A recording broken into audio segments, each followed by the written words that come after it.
Long ago, when the earth was red and the wind still listened to the voices of the ancestors, there stood an Igbo kingdom called Umuoha. It was a land where people believed that a person's hands and heart were more important than fine clothes or shining beads. In this kingdom lived Prince Obinna, the only son of the king. When the prince came of age, the elders gathered beneath the ancient tree and spoke with one voice. It is time. The prince must choose a wife, not by beauty, but by character, as our ancestors command. At dawn, the town crier stepped into the village square. He raised his gong and struck it hard. Gong! Gong! The sound echoed through the huts and farmlands. People of the land, he called. The prince would choose a wife among the maidens of this kingdom. Excitement filled the air. Maidens whispered and laughed. Some dreamed of royal beads.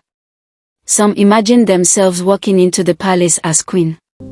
But far from the noise lived a quiet orphan girl named Nwanioma. Many seasons before, Nwanioma had lost her parents. She lived in her uncle's compound, where she was treated more like a servant than family. While others slept, she rose before the sun. She swept the compound, fetched water, cooked meals, and worked on the farm. Her uncle's 3 daughters were lazy. They slept late, gossiped all day, and still dreamed of marrying the prince. Soon, the elders announced a test. Each maiden must bring a calabash to the palace, filled with what she would bring into marriage.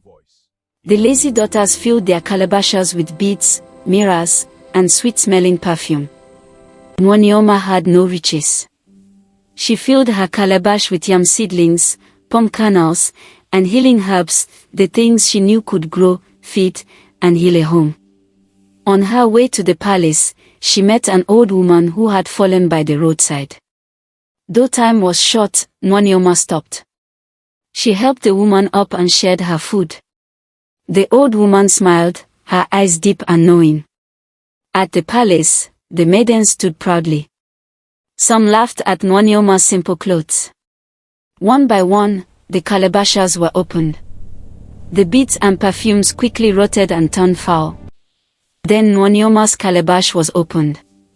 Suddenly, the yam seedlings sprouted. Fresh leaves burst forth, glowing with life. The crowd gasped. The old woman stepped forward, and in a flash of light, she transformed. "I am a messenger of the ancestors," she said.